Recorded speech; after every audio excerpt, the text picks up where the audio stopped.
Welcome to Making Connections, the interview show. We have a special edition this morning. My name is David Triana, and I am the president of Conexión Media Group, which is the company that produces this show. Conexión Media Group also produces the largest Spanish and English publication in the Northwest Florida and Southern Alabama area. That's the Conexión publication that comes out once a month in hard copy, and you also can find it on ConexionFlorida.com. In addition to that, our company does multicultural events throughout the region, and we got a great activity coming up in March. Starting on 12 March and until the 19th of March, we have what we call the Emerald Coast International Week. It is a week that we have set aside and invite people from throughout the world that have different ethnicities and backgrounds to come together through events that highlight the different cultures in our area, all in unity and brotherhood to come together as one and proud Americans, obviously, in the different types of events. We do networking socials throughout the month and throughout the region. Also, we had a wonderful one this couple of weeks ago with the Fort Walton Beach Chamber of Commerce, and that was an outstanding networking activity. And in addition to that, we are all over social media, so you can find us in Facebook and you can find us on LinkedIn, and for sure you can find us in the Conexión YouTube channel. You will not find us in TikTok because for whatever reason, I don't like it, and I don't think I'm ever going to be in TikTok, unfortunately. Everybody tells me that's the way to do it, but I just don't like it. I don't know why. That's just it. Nothing really bad against it. This show is a special edition because we are going to talk about a wonderful inaugural event. It's called the Race for Grace 5K that's coming up in April. And we have many of the key players, including the organizer, Fran Fulcher, is with us, and some of her companions and partners in what is going on with the Race for Grace. So we are going to come right back in a minute and get into the interview with Fran and some of the other guests that we have to talk about this wonderful event called the Race for Grace 5K. We'll be right back. Do you want to advertise to thousands of Hispanics and non-Hispanics in Northwest Florida and Southern Alabama? ¿Quieres promover tu empresa y producto a miles de hispanos y no hispanos? Connection is your most cost-efficient way to do so. Conexión es tu solución. We are the largest English and Spanish publication in our region. Our primary mission is to inform, guide, and educate our readers via interesting content. Somos la publicación mensual en español y en inglés de la más grande distribución en toda la región. Además de las 5,000 copias en papel, tenemos activas las redes sociales, incluyendo Facebook, Twitter e Instagram, y también por Internet. Conexión is your bridge to connect you to the growing Hispanic market in the region. Call us. Llámanos. We are back, and we're going to be talking here to Ms. Fran Fulcher, the organizer of the Race for Grace 5K that is coming up in April. She's going to tell us a little bit about this, about the story behind the race and why they are doing it. Welcome to Making Connections, Fran. Thank you for being with us. Thank you for having me. Thank you very much, David. And thank you, Aisa and Beth, for joining us as well. Yes, thank you very much, Beth Jones. We have Beth Jones with us. Also, she is the vice president of the Children's Brain Tumor Foundation, and Aixa Leon, who is a coordinator and a family friend of the Fulchers, and doing a great job helping them with the activities of the leading up to the race. And we're going to be talking with Aixa also, because we want the Spanish community to learn about this and those that may want to support the activity. So we're going to do this in Spanish and English when Aixa comes on the microphone. Fran, let's start with you. Tell us a little bit about the story behind the race, and tell us about your daughter. Yes. So my daughter, or our daughter, my husband and I, Nathan Fulcher, Grace was diagnosed in 2015 with a brain tumor called anaplastic astrocytoma. It's a terminal and rare brain tumor. So, as you can imagine, we were devastated with the news. It started where she had a little problem with her eye moving a little bit. We took her to the eye doctor. They immediately said, let's do an MRI. And we headed off to Sacred Heart, and she was diagnosed with a brain tumor. And when was this? What year? This was 2015. So she was how old? She was 15, about to turn 16 at the time. Okay. Yes.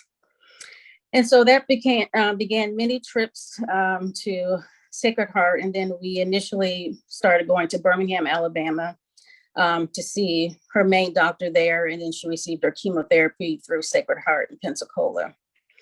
But it was just devastating because Grace was she was always the kid I wanted to be. She was involved in every school activity. She wanted to be a doctor. She was involved in it's called the Scrub Club for doctors, for students who want to pursue a career in that area. She was in the poetry club. She was on the first flag football team at Niceville High School here. Is that right? Wow. Yes, she was. Very active young lady. And she also was a musician and many other things, right? She was also, she was a second violinist for the Sinfonia Youth Orchestra. Oh. So she was very busy, very active, prior to her diagnosis. And I was just so proud of her. And I told her often how brave she was, because even when we went to Birmingham and she started her initial chemotherapy and radiation, she was like, Mom, I just want to graduate high school. And I'm like, well, Grace, you don't have to finish high school. Let's concentrate on, praying that she could get better. There was some kind of clinical trial that would come out to heal her, But she was just a diligent student. And even while she was going through chemo, she was like, okay, well, let's get the computer set up. She wanted to stay in her classes. She did her online classes. And then when we got back here to Florida, the doctor gave her the go that she can go to school, and she went to school. Wow. She had to play a little catch up. She took a couple of classes at Northwest Florida State College online to catch up. I mean, I was just blown away how brave. She kept up her studies all through the therapies and all the different things that she was going through, and just wanting to be a young woman as she had been before that. Yes, she just wanted to be like everybody else. I happen to have read the story during the time frame that it happened, that it was occurring, and also after the fact, a couple of articles, and I was amazed at how many different people, spoke, so greatly about her, and the story was very touching that I saw in the newspaper also, and some other stories that came out in social media, I believe. So I think she touched a lot of people during that time also. She did. She is very warm, very generous, and it was just devastating. It was shocking and devastating to, as a parent, to get that news and to hear a doctor say that to you, and then to say that it's terminal. So that was a hard one. So we just prayed on clinical trials, and we actually had a clinical trial we were hoping for, but it ended up she didn't have the genetic mutation for the clinical trial, so that didn't work out. And she did graduate, didn't she? She graduated in May of 2017. Yes, she did. And she walked. So, that's all she wanted to do. And we were thankful for that. I bet you were. One of the things that happens, when a family gets hit with such a huge thing, a tragedy like this, or a bad medical condition. I was telling you a little bit earlier about my son having autism. Even though autism is not a terminal situation, obviously it is a shock to the whole system of parent, mom, and everybody else around the young man, because many of us, are not aware of such things sometimes when we get hit with those things. And I'm sure the same case may have been with you. You have a brain situation. I don't know how rare the condition is. We're going to talk to Beth here soon about that.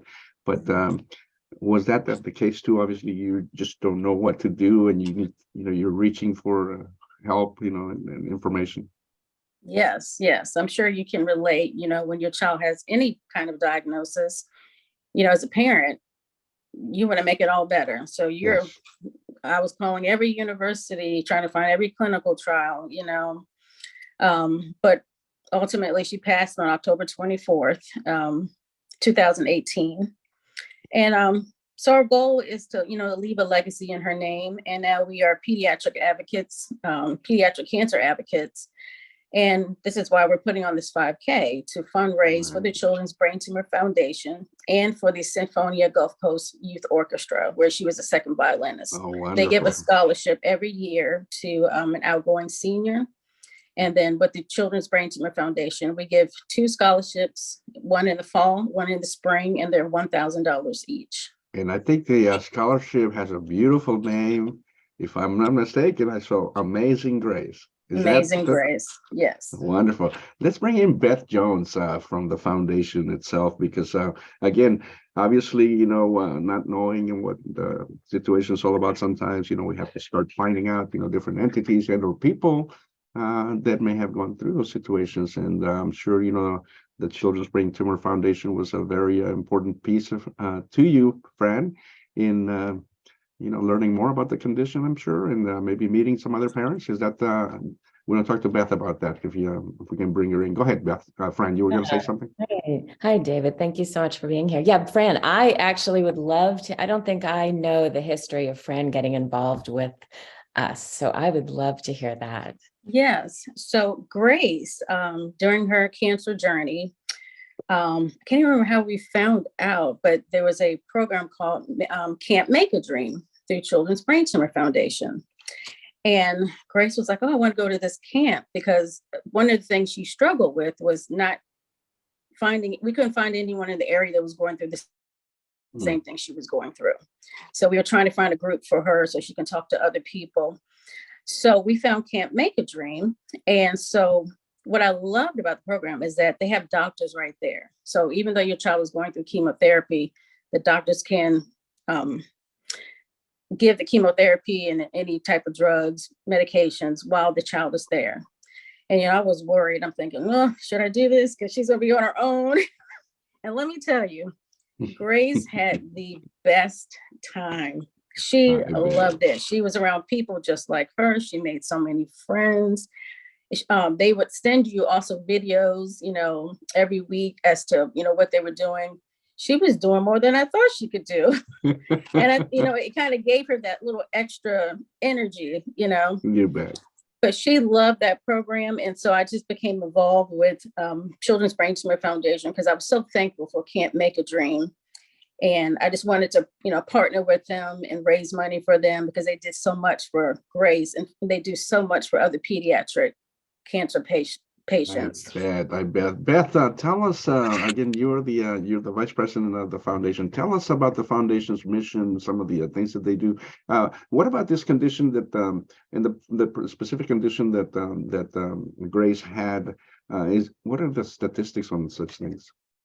Well, I will say, David, that brain tumors are rare. Only about 4,600 pediatric brain tumors are diagnosed in the United States each year.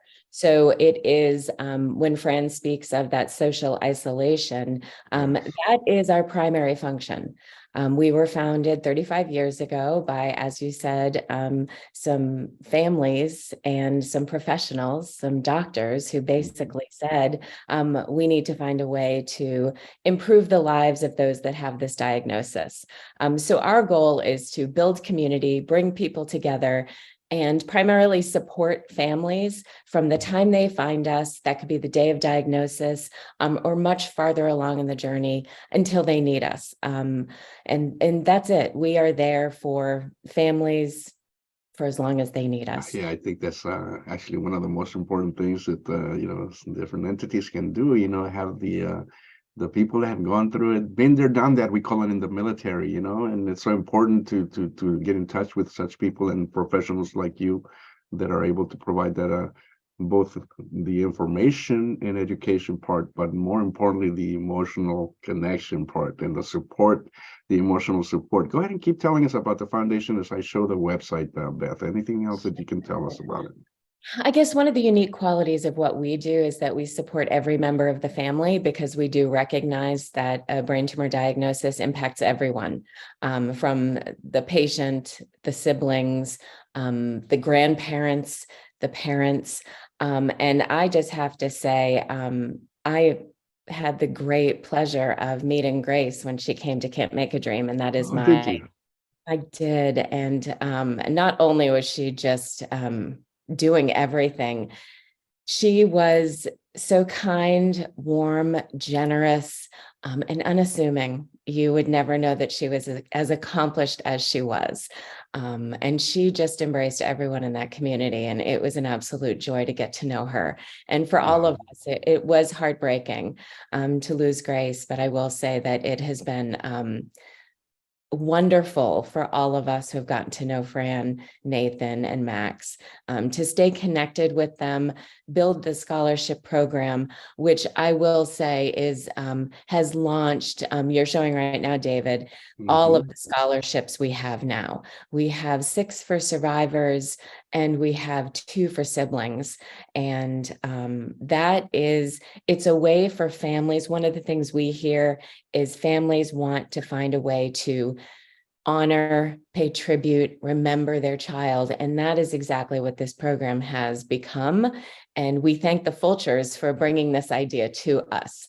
It has just become such an extraordinary way for families to stay involved and work in honor of their child. So we are so grateful to be able to offer this program. And I will also say the parents who put their child, who are at risk for so many things, on a plane to Montana, it still is so extraordinary to me that when you listened to Grace, who of course wanted to come and hop on that plane, and the fact that you were willing to send her off to us is such a tribute to you. So there's a lot of, I can see a lot of the different programs here and workshops. You get a lot of different things that the foundation does on behalf of the teens or the kids that are diagnosed with brain tumors. Yes, David. I mean, one of the things we do is we try to just reach people where they are. So we have art programs, we have discussion groups for young survivors, for teens, for bereaved families. There are some specific diagnoses that they will have a special group. We just try to offer what we can so people can come to our community and meet others in a space that feels good to them. Not everybody wants to jump into a heavy discussion. Right. Others do. So we have arts programs. We have a monthly craft program. Another one of the struggles for many of those that survive brain tumors is moving into adulthood, those transitions for employment. So we try to work with survivors to network, build those resumes, gain independent skills. So we are there just always trying to help folks just make it through the journey and connect with others who have, as you said, been there and done that.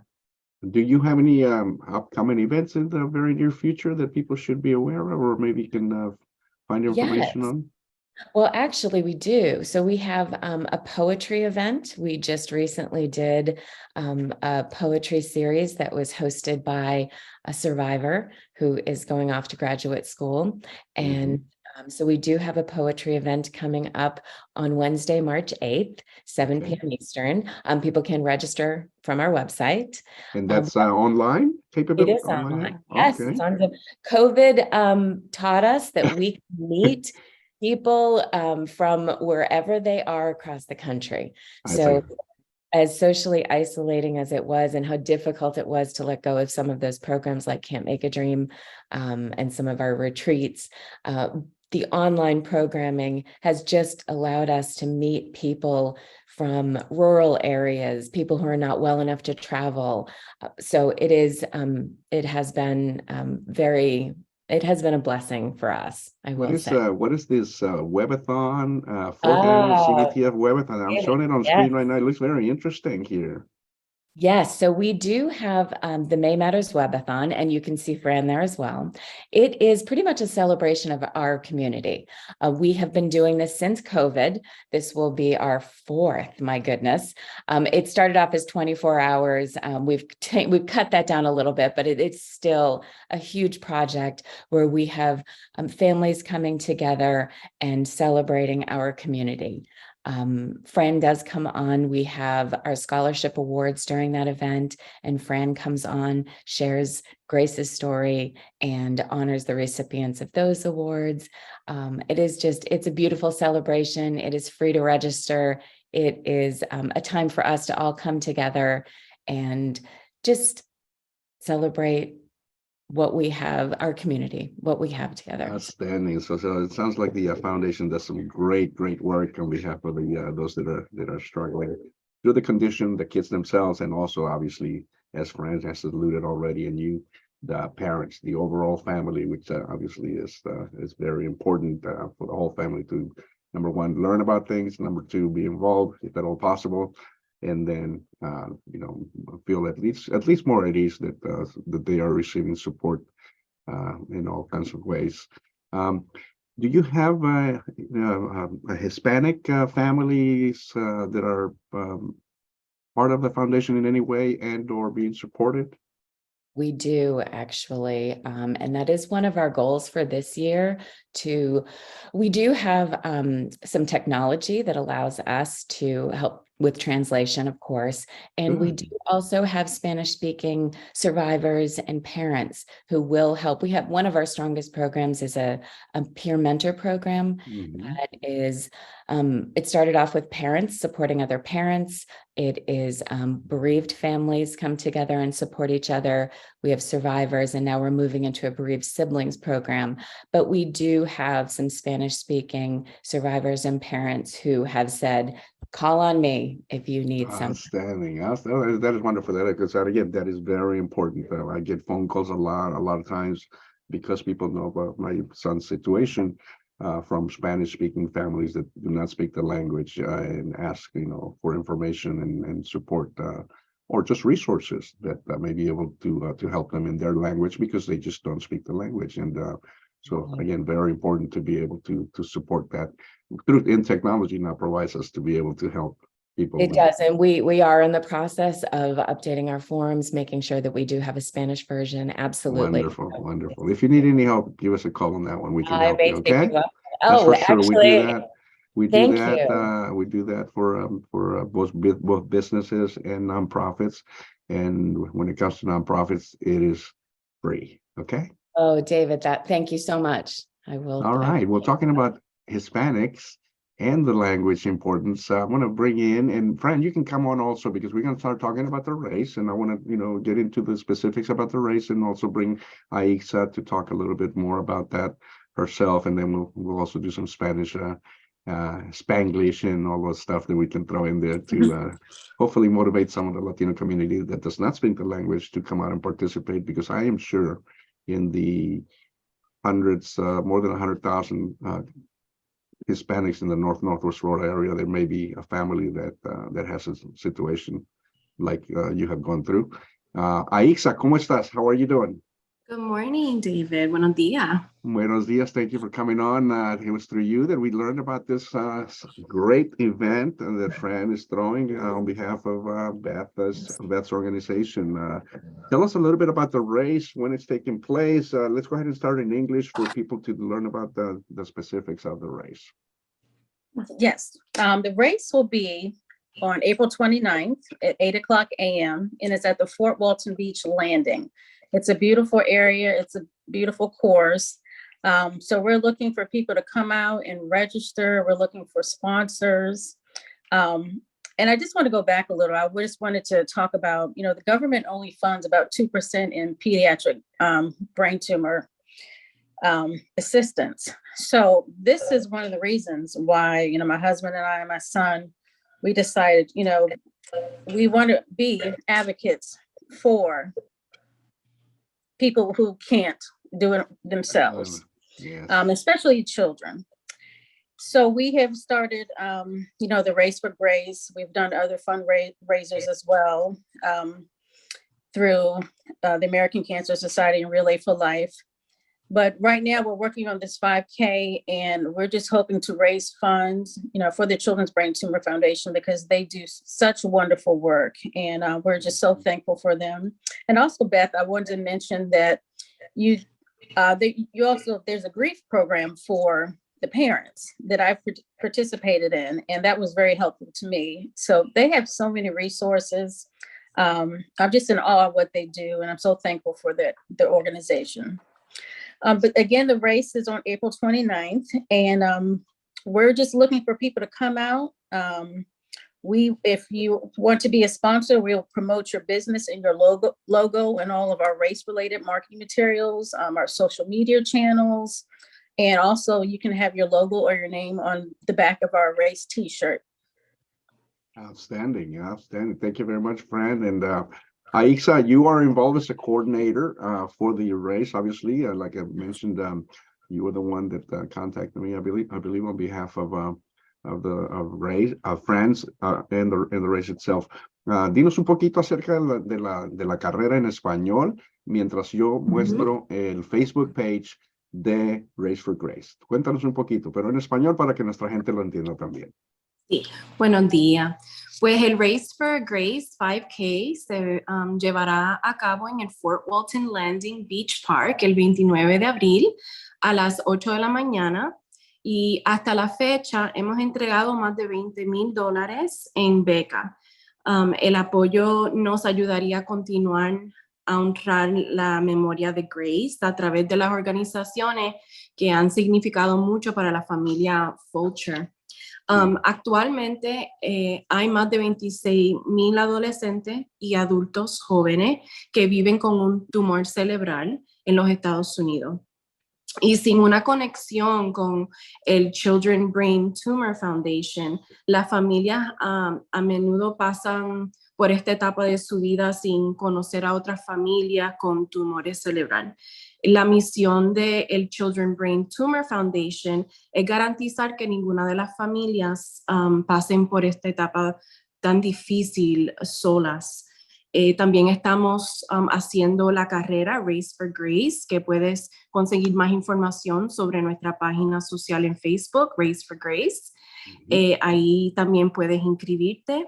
Estamos haciendo la misión de Race for Grace con el Children's Brain Tumor Foundation y adicional con el Sinfonia Gulf Coast Youth Orchestra, que eran programas que Grace participaba y le encantaba ser parte de esas organizaciones. Ayudar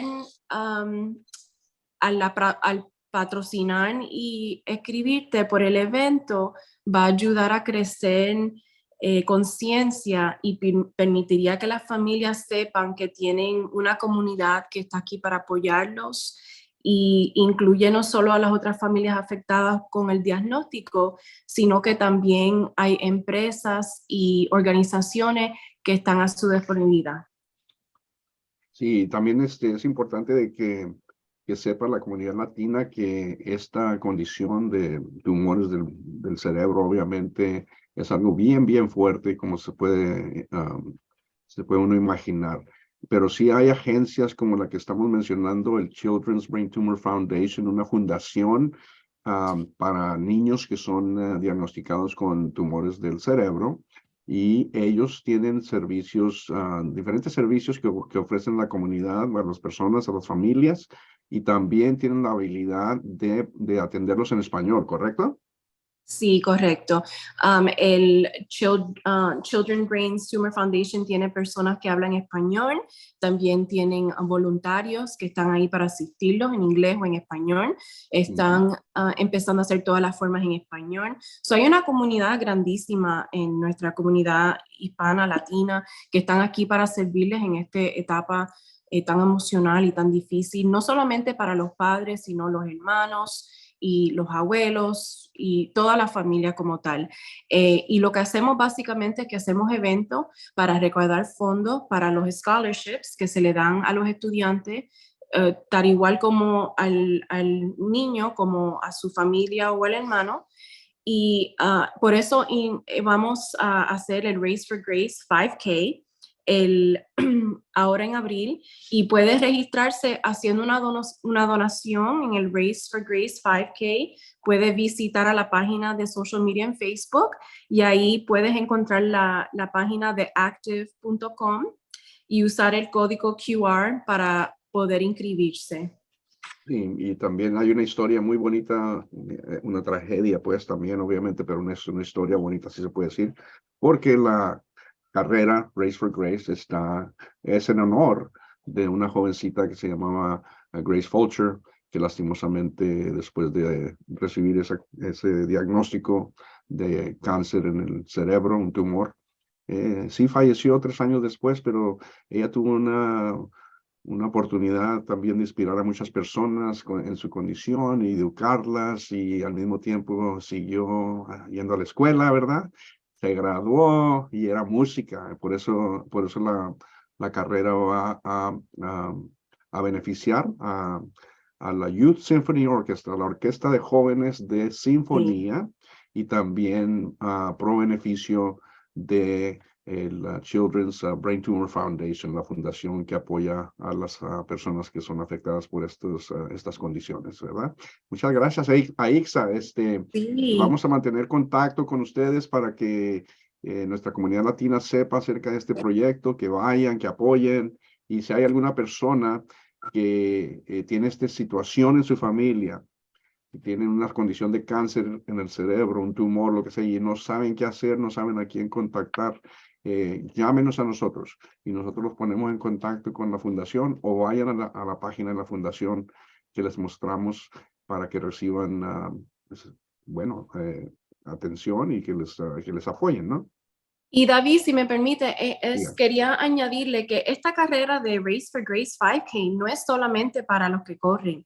Puedes caminar, puedes venir con la familia, puedes venir con los perros, con los niños, con los tíos, con cualquiera. Esta es una oportunidad para la comunidad, animarse, a juntarse, apoyarse, y también en el transcurso tener la memoria y honrar la memoria de Grace con la familia Fulcher y las organizaciones que nos ayudan. Solamente si participa y se inscribe, va a ser mucho por la organización, pero también si no puede asistir y en registrarse, también puede ser Vengan a una apoyar. contribución y apoyar financieramente para la carrera. Y se la Exacto. aprecia muchísimo. Y un día de ejercicio también, caminando, o corriendo, o trotando, Sí. o corriendo, como quieran, en el 5K.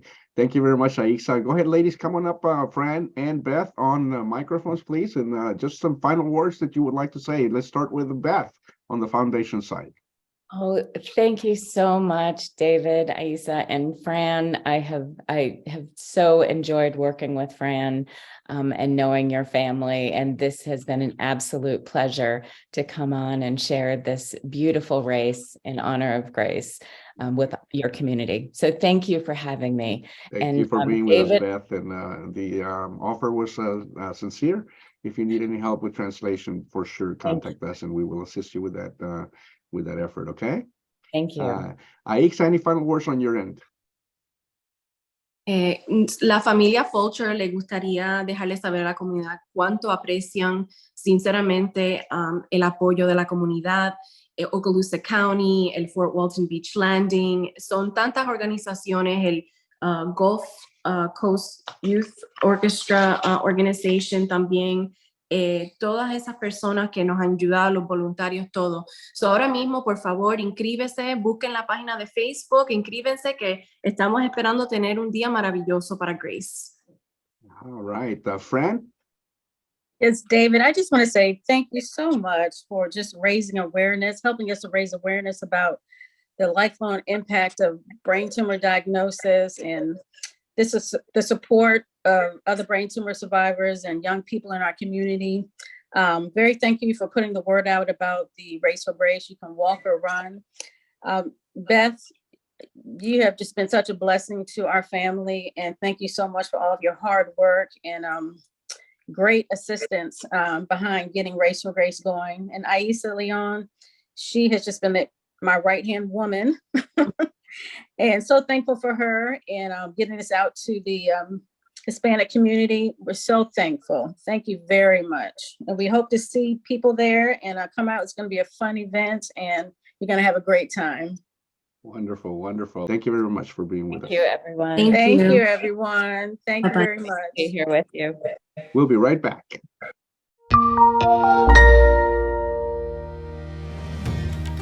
Hi, I'm Jason Arnold with the Ride On Commuter Services Program, and we're here to help you get started with a bike commute. Ride On is a quick and secure way to find your best commuting options. Using your home and work addresses, you can connect with neighbors and colleagues who bike, carpool, vanpool, or take the bus. Are you an experienced cyclist who knows the best routes through the city? Need help learning the ins and outs of bicycle commuting? Whatever your situation, connecting with fellow cyclists can help get you cycling to work, school, or wherever you're heading. We all know there are many benefits to cycling, like you're unlikely to get stuck in traffic so you won't be late. Cycling is good for your health and well-being, and it's fun. It's cheaper than driving, paying for parking charges, or catching the bus or train. It's fast and efficient, especially during the morning and evening rush hours. It's good for the environment. Pedal power is the cleanest form of energy. And it's a great stress reliever. Getting outdoors and exercising is proven to improve stress levels. The Ride On team can provide personalized one-on-one support services by experienced transportation professionals who can help you learn to ride safely. The Ride On program is simple. It matches you with other cyclists or commuters in your area. You can start sharing rides to work, school, or a local event. Build your profile online at www.rideontogether.org or download the Ride On Together app from your Android or Apple device. Registering for Ride On is free, and you could get Ride On swag for your commute. The best part, commuters who bike to work at least 3 times a week also qualify for the Emergency Ride Home program. This program gives you a voucher for a free ride home in bad weather or other emergencies. Whether you bike for the environment, your health, or to save money, Ride On can help you reach your commuting goals.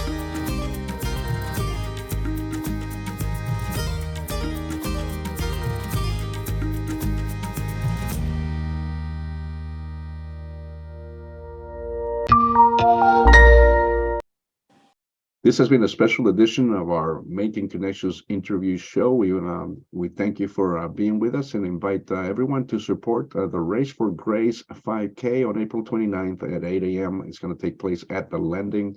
And again, if you are interested in participating in that race, just go to their Facebook page. And also you can contact us directly and we can connect you if necessary to the organizers of the race. Thank you very much for being with us, and please follow us in our Conexión Facebook channel and our social media pages in Facebook, LinkedIn, Instagram, and also follow us through Twitter if you can. Thank you very much. May God bless you and stay safe.